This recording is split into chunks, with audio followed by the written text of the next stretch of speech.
Well, you have one. Yeah. Yeah. So good to have you here. So Vedangi got in touch with me on Facebook, I think a couple of years back, saying that she was in the UK and she was wanting to do LEL. Yeah. And asking me questions about cycling and long distance, and I'm like, yeah, okay, yeah, let's see. Yeah, I've heard a lot of people getting in touch with me for cycling. Yeah, let's see what you do. And then we connected over London, Edinburgh, London, when she was one of the youngest people to attempt to do the 1400-kilometer ride in UK. And Since you guys like to be in the saddle all the time. Yeah, this is comfortable. Okay. Yeah, if you would like. Yeah, okay. This is too far. So the Indian team that went from here to participate in LEL, I think you met some of them. Oh yeah. That was in 2015. No, 17. 2017. 2017 was London, Edinburgh. And after that, this idea of hers started to brew. Yeah. And we met about a year back. Yeah. And by the time I met her, I was like, okay, this is like wow stuff happening out here. Because first of all, so the first question that I would like to know is, where did this idea come from? Like, Okay, that's a weird question. Actually, I don't know, but I knew that 2018 was going to be kind of my placement year. Okay, not 2018, but 2018, 2019 kind of. So I wanted to do something. okay, I think we jumped a bit. Sorry, I'm just going to take you back to understand. Like, you went to the UK, and when did you start cycling? What's the story with going to the UK? Oh. So just introduce a little bit of a background about yourself. Okay, in 2016, I kind of went to the UK to study sports management in Pune University, and I have been living there since then. And I kind of, I don't know, I had done like cycling in the Himalayas. I had cycled Manali Khatimla and then gone over to Dras like earlier that year. And then like I took the same cycle to the UK thinking that, hey, I can do big things on this was. Yeah. So within kind of 5 or 6 months of going, I kind of didn't have any friends, and I was trying really desperately to fit in, and I was failing very bad at it. So I thought that it would be a great idea to just go somewhere on the bicycle and just see how UK works. So I did, and I thought that it would be a good idea for a start to go to London and come back. And whilst I was at it, How many kilometers was that? so from Bournemouth, London is like, at the end of London that I was going to was around 200, 250 kilometers. Okay. Yeah, something like that. And I was like, oh, that's not a big deal, then I have to go 200, 250 and come back that once. So I was like, fine. And then I kind of had a bike breakdown. And I was trying to fix it, and I was in this really small town called Bentley. It doesn't even have a supermarket, so it's a really small place. And this woman called me in. She was like, hey, you look young, and you look like you're going somewhere on a bicycle. I had all my bikepacking gear on, so she just wanted to know my story. I was like, all right, I'll be an entertainment for something. So I just went in. We had a lot of tea, and we were talking about, basically what I've been doing in the UK and where I'm going and all that. And well, one thing led to another, and she asked me, so where are you going now? And I went like, I'm going very far. I'm going to John O'Groats, and John O'Groats is like the topmost end of Scotland. So I was going only around 60 more kilometers, but I told her that I was going around, say, 500 more miles. So that was kind of how it started. So the family, like, she invited me in. Her daughter came in, and then her husband came in. They asked me to tell my route for John O'Groats, and I just told them some random route, and they were like, this is not the route that people take for John O'Groats, but if you think it's right, then all right. And I ended up actually taking that route. I was like, oh, what can go wrong? I didn't have enough money at that point, and I had like just really less clothes and really less of everything. There was one epidural bag, and I just crammed some stuff in it, and that was it. I didn't even have a sleeping bag or anything. So I actually went on the route that I had told the guy. He gave me the map, he gave me a few bike lights, and he was like, look, you can't go Johnny Roads in the clothes that you're wearing. Do you have anything for... So you just extended your... Yeah, it was supposed to... 400-kilometer round trip to London to... Yeah. Something like... So it came... like in the end, it was around, what, 1,400 kilometer thing. So it was supposed to be only like a 400, 500 kilometer thing. And I didn't have enough clothes or whatever for doing that. So they even gave me like extra winter jackets and stuff. And then I started off and I realized that, accommodation in the UK is really expensive. I can't afford even staying in hostels with whatever money I've earned from the student ambassador thing. So I started knocking on random people's doors, asking them if I can stay with them for the night or if they have any food for me. And somehow people turned out to be really good, and everybody offered me a little something, and I had more bike lights, I had more bike jackets, I had more like things, resources that people thought would be great for me. So some people made me pack lunches, some people gave me money to stop for the next night, and somehow they just realized that if like I was 18 at the time, and they just said that, you're a kid, you need to be careful out there. And somehow I got lost in the worst place in the UK. So there's this place around Rivington between Liverpool and Manchester called Bolton.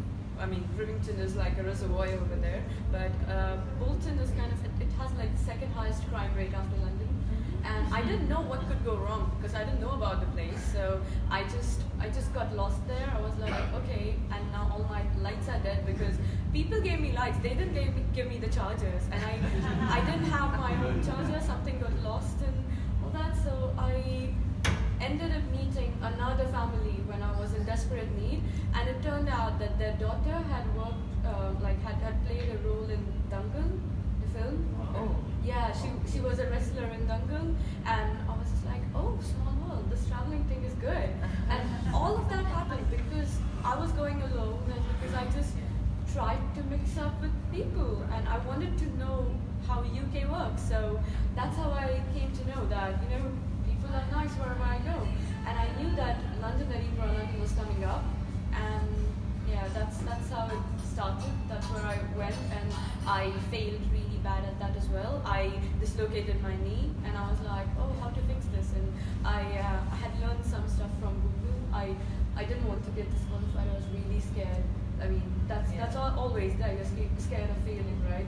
That's what I was. I was scared of failing, and I thought that disqualification was failing. I didn't think that finishing was a thing. Right. But then I kind of tried. How did you get any of that to fail? Because I remember that you wrote to me after you did the 1400. The thing is that you did the 1400. Yeah. If you didn't do it, I mean, as most of you know, I run the Audax India community here in India, and we have almost 60 clubs across the country. And I see myself as, in my role as a lot about facilitation, but it's not about the certificate that Audax India gives you or Audax Club gives you, and we very often have this sort of a thing where I'm like, the value or the worth of that stamp, that validation is not the thing. The thing is about the experience that everybody goes through. Nobody can replace that. You come late, and I cannot say that you finished in time, but that's meaningless because whatever you went through, including the failure, is the life experience that you get, and that cannot be replaced. You can get a validation certificate from anyone, but the experience that you get, the people that you meet, all of that is the real story. Yeah, definitely. So I think so. You went back and completed the 1400 kilometers. Yeah, I kind of took like a week break and asked my doctor, how can I keep this in control? It's swelling up every time I cycle. So he told me a few little things, and then he told me not to cycle, and I was like, oh no, not that, anything like that. And I only somehow did it, but I was kind of happy that, oh, so now I can dream even bigger. This was bad, and it could have got. It wasn't a fail at all, actually. And yeah, I wanted to do better things, and then I realized that I'm gonna be on my placement year the following year, and I thought that I could be doing something big before I go on an actual placement, without considering the fact at any point that this could actually be a placement.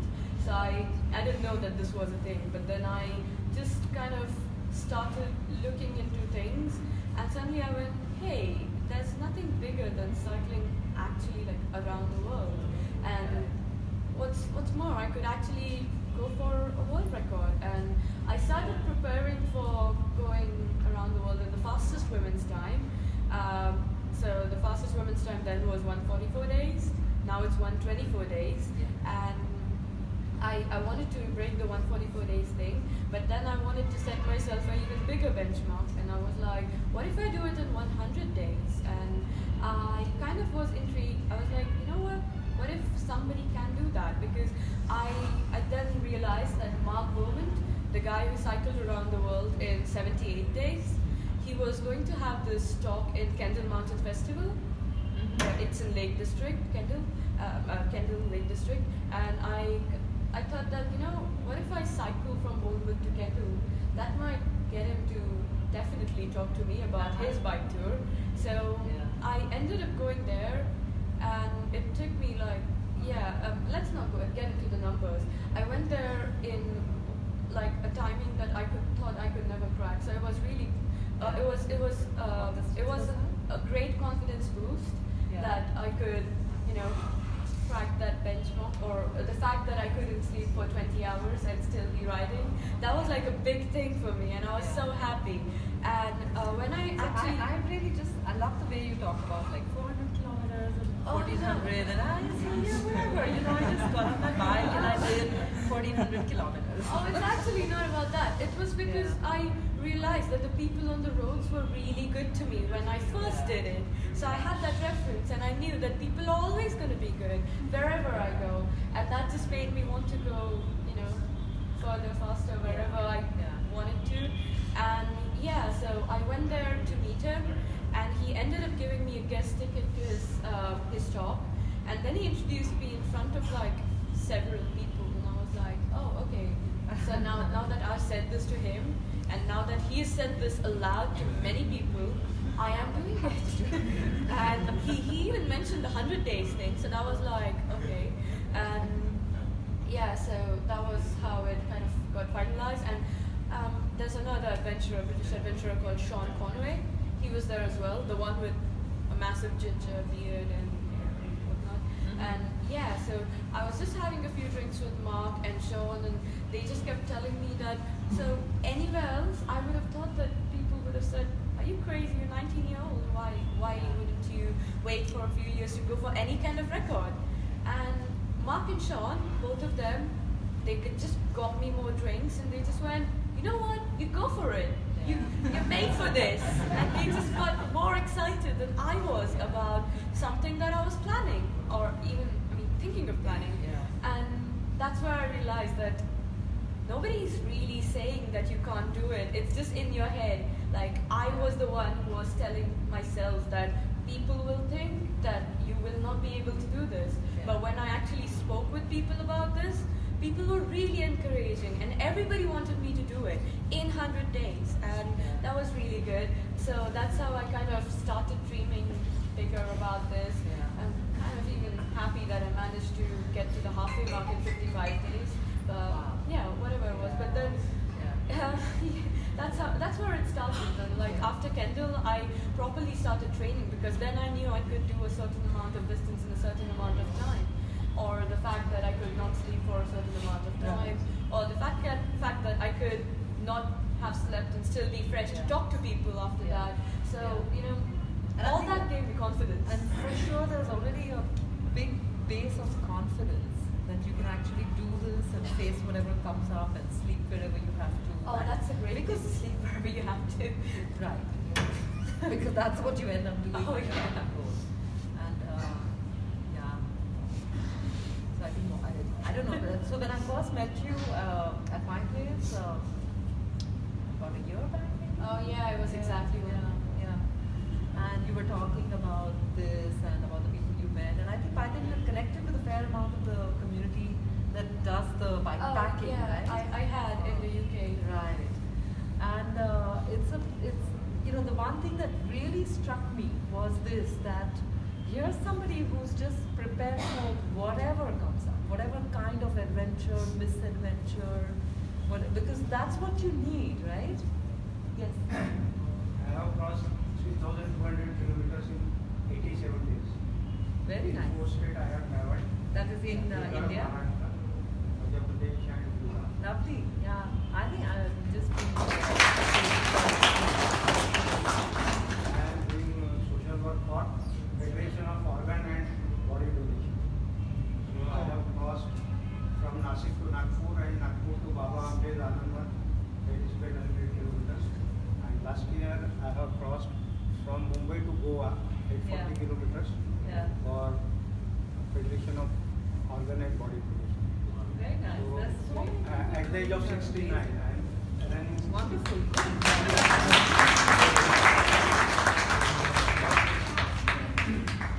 So, I think everybody would just like to hear about your actual experience as you went right around the world. And if anybody has any questions, please go ahead. Okay. Just give us your story. I've never done this, but okay. It was the toughest country to go. Oh, toughest country. I think. I would say Canada, because it was a long distance that I did in Canada. It was somewhere between 9,000 and 10,000 kilometers, and that country just wouldn't get over. It took me 1.5 months to get across that, and I had many misadventures along the way. The one that everybody read about was just being chased by a grizzly bear, but then, yeah, that was just like a small part of all the misadventures that I've had. But yeah, Canada was a long one, and it was mentally tough knowing that, I don't even have the visa to go to the next country.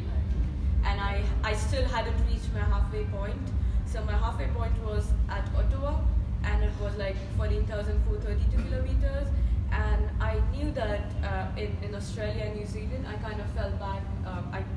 I was like behind the time. I wasn't So, on. briefly, you started from Australia? Yeah, from Perth. From Perth. So And you traveled eastwards. yeah, so one of the rules for GWR are that you always travel only in one direction. So whatever roads you choose, they should go east or west. So I chose to go east. So I started from Perth to Brisbane, then over to Wellington, and then only did the North Island of New Zealand, so Wellington to Auckland. From there I flew to Vancouver, and then instead of going like straight across Canada, I went a little bit further up towards Lloydminster, like northern Saskatchewan and Alberta, and then I headed back south, and then towards Thunder Bay, and then Halifax, and then from That is Halifax. so that to get more mileage. Wow. Yeah, I realized that because I have these visa issues, I need to make sure that somehow I get the mileage done. So at that point, I didn't care where I was going. I knew I was in Canada. I knew probably the only danger I have is of the wildlife.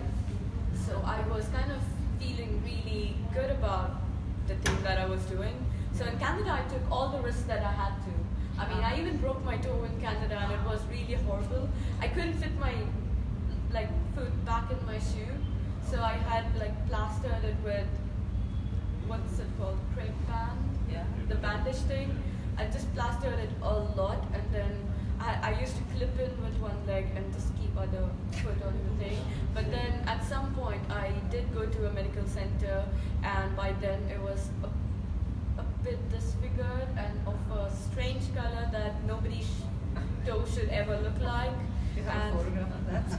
Oh, No, I don't. it's in the camera which I used for the documentary. Okay. It's in that, so I couldn't get it over here. I'm not allowed to, otherwise I would have shown. But then, yeah, and that was really bad. That was nasty. That was grim, and that was like another one of the misadventures that happened in Canada. But that was was kind of tough mentally knowing that I still haven't even reached my halfway point. I only have one, like kind of, okay, not one, but I only have 2 more continents to go and more than halfway. So I had to cover up the miles, and somehow I managed to get a city to be my halfway point. So I could go to the center of it and, kind of have a, landmark like thing. Yeah. So I had that Ottawa, there's a thing called Ottawa, it's written in big letters. Yeah. And I kept my bike there, and that was my halfway point. And yeah, And just a stupid question. You have a tracker or something that how they sort of monitor? So I have my Garmin data on around 4 devices in total for the entire thing. I see. But apart from that, I also had a tracker which I used for 3 countries, and then I realized an incident happened in Australia, which meant that for rest of the journey, using the tracker was kind of traumatic for me.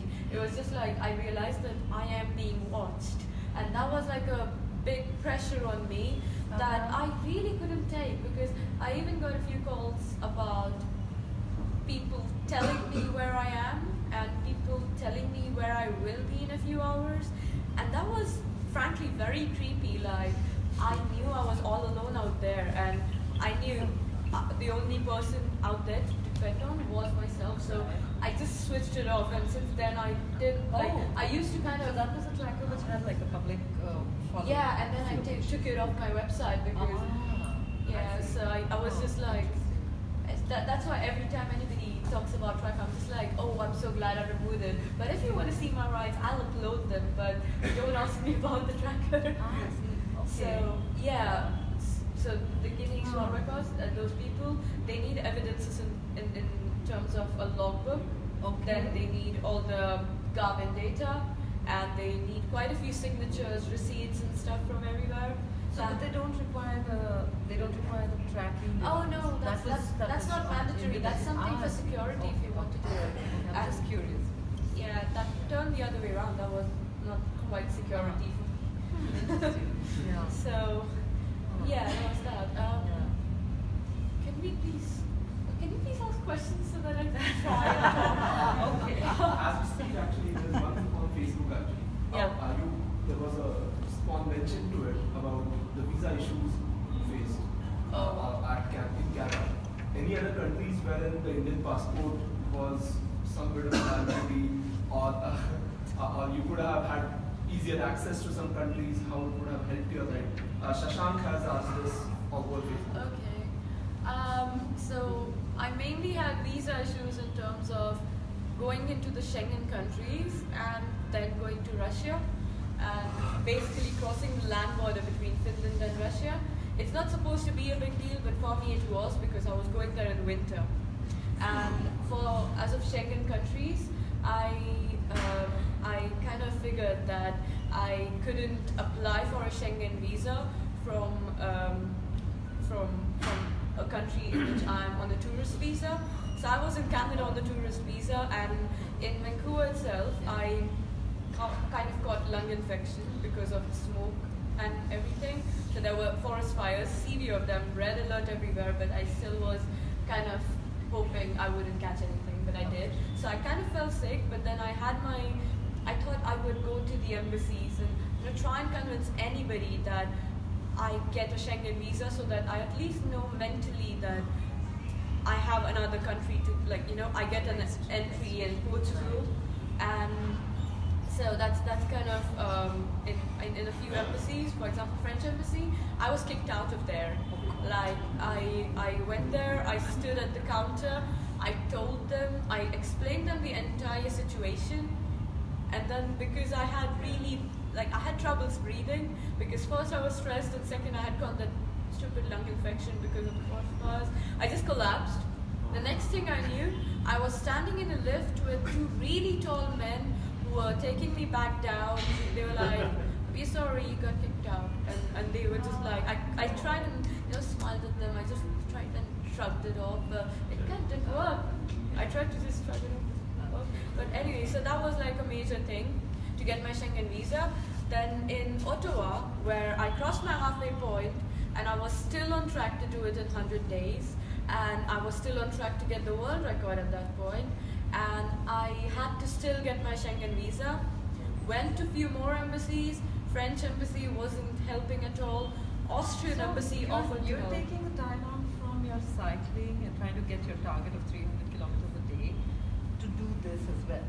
Yeah, because there's no other option. You have Right. to. It all counts. Right. So Clock is ticking. yeah, the clock is ticking always. So so that's why it took 169 days, and I had to spend around 10 days extra in Ottawa just sorting out my visas. And in the end, the only way I could get a Schengen visa was to go in Iceland, where I knew that there was a storm coming and I knew the conditions, but I had to, because I went to quite a few embassies and they all just said that they wouldn't give me a Portuguese visa. They wouldn't give me the entry point in Portugal, and they wouldn't give me an entry point in Germany, or they wouldn't give me an entry point in France. So I was like, okay, so what can I do? And they just suggested that, maybe, just maybe, you can try going to the Danish embassy. So I was like, okay, Denmark, that's far north. And I thought that if I went to Denmark directly, I wouldn't be able to cover the miles. So I tried to see what I could do, but I kind of knocked on the doors of, I rang the bell and they let me in, and the actual ambassador spoke with me. Wow. And apparently these people talk to each other, and somehow the guy knew about me. Okay. And I was like, okay. And he was waiting for me to get there. And then there was me, who wasn't planning to go there at all. I was just like, I don't want to go to Denmark right now. That's not my entry point. And I had a friend who was filming me at that point, and I just told him, you know what, this is useless. It's going to be another rejection. I'm going to have the worst birthday of my entire life over here. And I just kind of was, I still went there somehow. I was just like, okay, let's see what happens. Went to the Danish embassy, and the ambassador welcomed me. We had a cup of tea, and I told him the entire situation once again, although he knew everything about it. And he just gave me this paper. I still have it. He wrote good luck at the end of it with a wink. And that was like a bunch of documents that I had to get. And he was like, get them in my office by 10 a.m. the next morning, and I will give you the visa within 1 hour. Your entry point will be Iceland. You can cycle across Iceland if you want, and then you can fly to Portugal. And I've spoken with the people who need to be spoken to, and this can happen. Good luck. And he was kind of really confident that somehow I could make it, and I did it. Next day I was there, and that thing that I kind of like to mention a lot is I was up all night on that stupid computer in a business center of a hotel that I was not even staying in, and I was getting all the documentation together. The computer crashed 10 times. There's no exaggeration when I say this. It crashed 10 times, deleting every single form that I had filled. Even though I had sent it somewhere, it kept crashing so that I never reached the actual thing. The final time, the 11th time, it worked. And then I put it all for printing. It was 70 pages. I still remember it. I had to print 70 pages for the documents that I had to submit. And the printer had no cartridge. And the person wouldn't come there until, I suppose it was 7 a.m. and it was 5 a.m. at that point. So I just fell asleep in the business center, and I was like, oh no, wait, I can still. So I turned, there were 4 computers. I turned all of them on. I made sure that I turned, I logged into all the computers, and I logged into the same forms everywhere, and I was like, you know what? The key is perseverance. I'm gonna make this happen. And I was like, oh my God, I knew it. I knew that was the only way to get to Europe. And so I kind of, then the paper ran out, and it happened thrice. Then suddenly there was not enough paper, and in the end, I think he had called me at 10 a.m. the next morning, and I was there at 5 minutes to 10, and the visa was in my hands in next 45 minutes. Wow. No questions asked, everything was in my hands, and I was ready to go. So that was about my Schengen visa. I flew to Iceland, and then I kind of decided that, you know what, it's only across Iceland, the 600 kilometer route, and that's the only road I could realistically ride on because it was of a good quality, and it was rideable at that time of the year. So I went there, and suddenly, like, I knew that there was going to be a storm, like, due, but I didn't know, I didn't know how serious it was. And the moment I landed in Iceland, it was like, there was a hailstorm, and I could actually see all the ice on the floor, and the temperatures were plummeting. And I was like, okay, this can't be that bad. It can settle in next 24 hours. So I booked myself into a hotel, which turned out to be a really expensive thing. Like, I wish I would have just camped somewhere. It was like not worth it at all. And like after that, it kind of, the weather just got worse, and I had to fly out of there. But yeah, that was one visa issue, to get my Schengen visa. The next one was to do with Russia, and yeah, I got kicked out of the actual Russian embassy as well, and that wasn't because of anything else. One of the experiences that I really remember in terms of the visa issues was how much it kind of, my stress levels really were rising every time I knew that the visa was an issue, and it still will be. I just didn't have that, security of knowing that the next country is not far away and I don't need to worry about all these things. And I was told that I needed to go to an Indian embassy, and I went there, and I'm welcomed with this guy just yelling at me. This guy just comes out of the office, and I don't know his name, but he somehow knows me. And some guy from the department over here, what's it called, Foreign and External Affairs Ministry, had got in touch with that guy, and the Indian embassy over there in Finland, in Helsinki, the guy just started yelling at me for no apparent reason. Probably he wanted me to come early, I guess, but that was not possible. He knew that. That's when I had just gone there, and he just wouldn't stop. So I just kind of yelled like a monkey would, I guess, and then I ran out of there and I threw up on their lawn, and it was kind of, it was an unceremonious welcome and a bad exit from the embassy. And I just called my dad then, and I was crying, and he just went, okay, what did the Indian embassy guys say? And I just started swearing. I was like, I'm never going back there ever again. And I just was like really stressed out. And then I went to the Russian embassy, and the actual embassy, they were kind of rude, but then I was like, okay, maybe Russians are like that. Okay, next thing is they are not like that, okay? But anyway, at that point I thought maybe Russians are like that. So I went there, and then a guy who had many guns on him, so he must be a security guard. He just told me I couldn't go there, and then he just said some other things, and he just went, you can go to the visa application center though.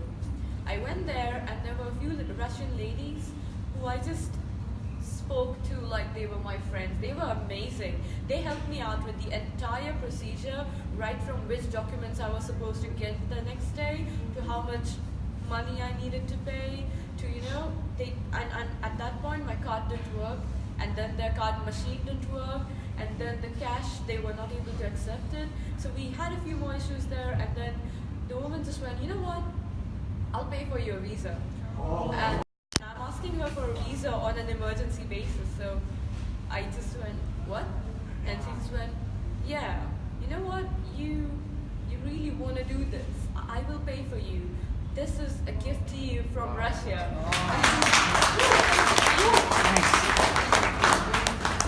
So that felt really good. That gave me a mental boost. I was really happy, and yeah, within the next 8 to 10 days, my Russian visa was there, and yeah, that was like the last visa hurdle that I had to have. And then, oh no, actually, my Australian visa expired a few days before the finish. So the last thing I had to do was come back to India, keep riding, and for Australia you just need an electronic visa, so that's not much of an issue. But I think I got my Australian visa exactly the morning, when I reached Kolkata. So that was like, that was but okay, that was another visa hurdle. But yeah, it seems like that was it, but it just involves really useless misadventures. Yeah.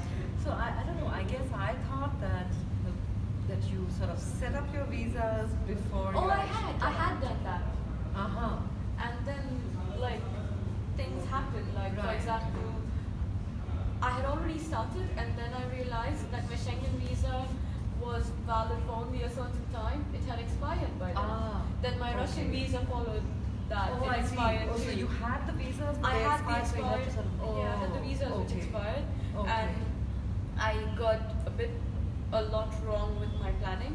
Huh. Starting from Australia, in my opinion, at that time when I knew nothing about this, was a great idea because Australian winter. How did you sort of actually make the route plan for?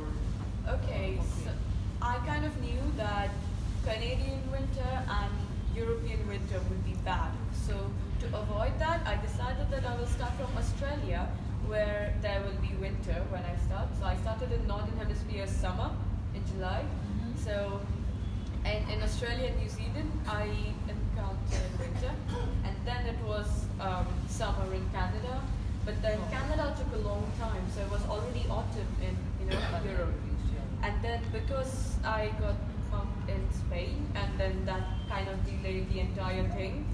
By the time I had to actually enter Russia, it was really late. Like it was so late that Finnish people actually told me that Russia is the worst thing that could happen to you right now. And I was like, no, that's wrong. Like the person in Russian embassy, that woman paid for my visa. So if somebody at the embassy is doing that for me, the actual country cannot be that bad. Yeah. And then Russia happened.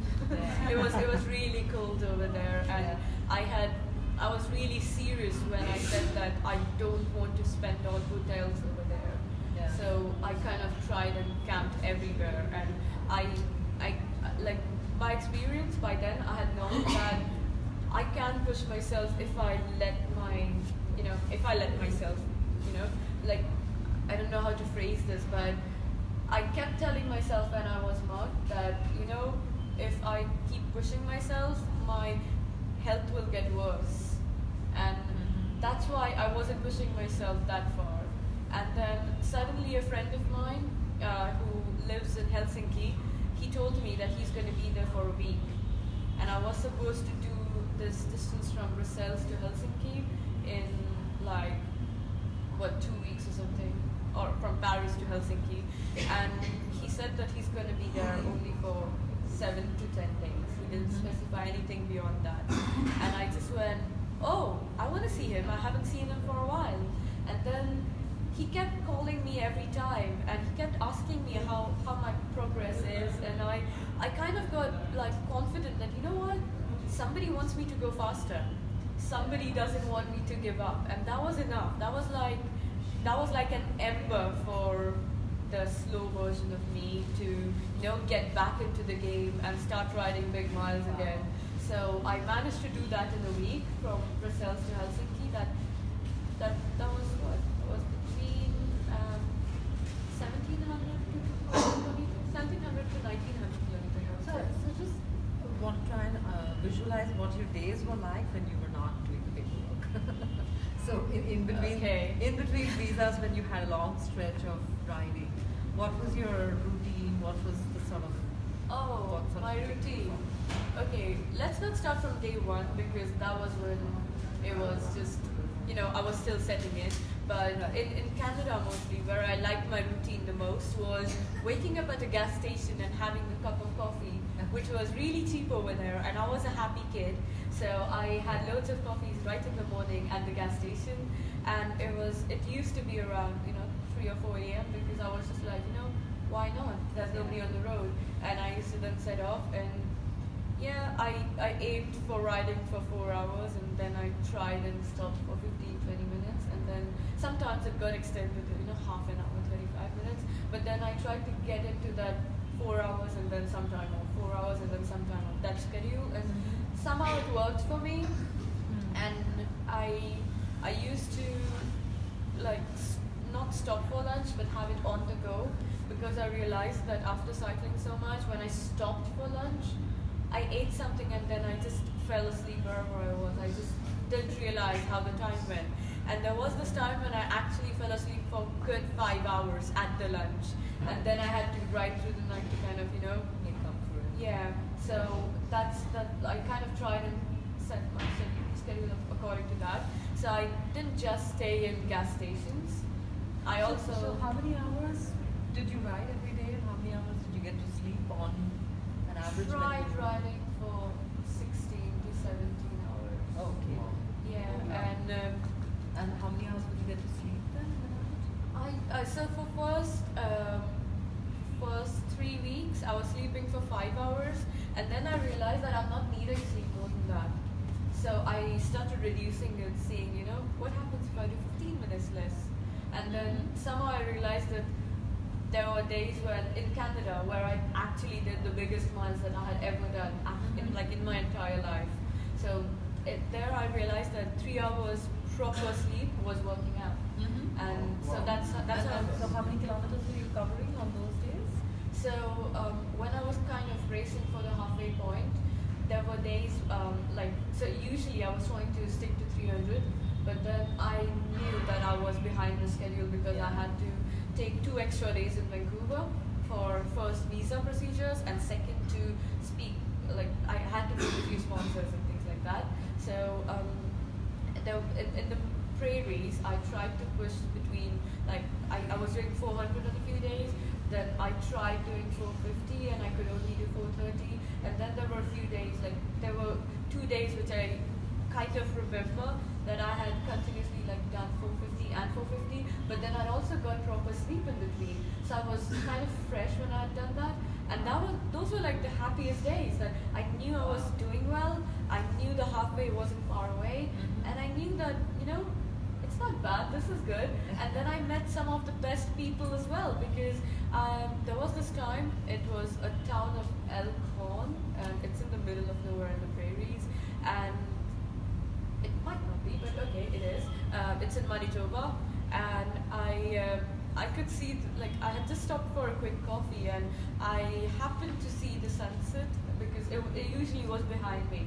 Yeah. So I didn't see it unless I Stop. yeah. Stop. So I happened to see the sunset, and I realized that I saw the clouds and the colors, and I was like, you know what? There's gonna be a storm. There's definitely a storm approaching in a few hours, and I'm very sure it's gonna be a thunderstorm. And I kind of got that feeling, and so I just thought I would go with my instinct there. So I went into the town, and there was one motel over there, and everything the motel store was shut, doors were shut, and there was locked, nothing was open. I tried to go ask the woman at the gas station, and she just went, you could camp here, but that's not a great idea. You could be, if you think there's a storm, and if there really is a storm, then you could be struck by a lightning. That's a bad way to go, don't do that. I was like, okay, that's encouraging. So I ended up going inside the town, and within a few houses, I could see one particular house where I could hear some commotion. So I was like, okay, this one's the one I'm knocking on. So I knocked on the house. I can hear kids. I can hear the parents of the kids playing with them, and I can still hear kids, but nobody's answering the door. So I was just really ashamed of saying help, because I kept feeling that if I asked someone for help, maybe, I just didn't want to do that. I wanted to be I wanted to keep the self-supported thing. I didn't realize that this did count as support anyway. So I just stood outside the house, and I just went, help! And they nobody heard me, obviously. So I went again, help! And I started saying help in many different voices, and I started doing help in 20 voices. I was like, help! And really weird things. And then suddenly this 2-year-old, and I was knocking at the same time, so this 2-year-old opens the door and just starts saying something as a 2-year-old would, and I just was like, oh, okay, Here I am what you're asking saying. help from a 2-year-old. and then the parents emerged, and then I was like, hi, I was wondering if you had a number for the hotel. which is like right beside this, and then the guy just went, it's shut down for 10 years. And I was like, what? Okay. And then I just said, no, I kind of have a little bit of an issue. I was wondering if you could help me with that. And then I was asked, like, the guy was like being really plain, like being really cold, and I just went, see, I think there's a storm coming. I think if you come with me to the end of the road, I can show you the signs, and I'm very sure there is a thunderstorm coming. He came with me, and he was like, yeah, there is a storm coming. What do you need though? And I just went, the next town is 50 miles away. I was wondering if I could take some shelter until the storm passes. And the guy just went, do you mind sleeping in my shed? I went, well, okay, yeah, why not? As long as it's shelter. And then the woman came and she was like, hey, you look like a kid. How old are you? And I was like, I'm 19. I'm cycling around the world. And I was like kind of really nervous at that point because the guy was being really cold to me.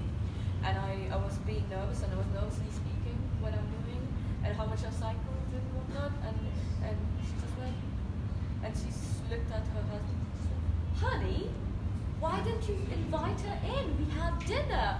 And then we suddenly, like the next thing I knew, I was sitting in their house having a great roast dinner, and then there was some more pizza. Somebody got us grapes, not got us grapes, they already had grapes. And then, yeah, there was cake. And then I was playing with the kids. The kids could speak, like, you know, the other kids were not so young. There was only 1 2-year-old. So I was like just speaking with the kids and stuff. And yeah, the next morning, storm had passed, and then there actually was a thunderstorm, which was pretty bad, and the winds had gone all the way to, you know, really high. They were like 25 miles per hour or something. But then in the morning, the whole family took an off. I think it was like Tuesday or something, so it was a working day, but they took an off from that, and they cycled with me to the highway, and then they cycled, you know, a little bit more, and they wanted to see if they could do a little further. So, and they still are in touch with me, so that's another family that is now also my family in Elford. That's kind of, yeah, that was a good incident. How often did you stop for chai or coffee on the way? Was it always available? That's the fuel that keeps you going, right? Oh yeah, I actually, I wanted to stop, like I wanted to make sure I stopped every 4 hours, but sometimes if I spotted things earlier, so there was this time when I accidentally didn't stop when I saw a place, so I kept going, and my instinct told me that, you know, you're not going to find anything for ages after this, and I didn't, so I was just starving for a long time after that. So after that I made sure that every time I see something, and if I kind of, you know, get a little feeling in my stomach that, you know, maybe this is the place, then I made sure I stopped. So it was not often, but it was when I kind of, you know, felt low. So it depended a lot on the mood. So if I was going at a really good pace and all, then I could even push after 4 hours and, you know, do more. But then if I was going really slow and I was bored, so I stopped and kind of had a tea or coffee and stuff. And I made sure I had chocolate brownies. So we just want to keep going, but how about we break for tea for 15 minutes? Okay. And then come Yeah, back? yeah. Let's do that. You never mind that, right? So just 10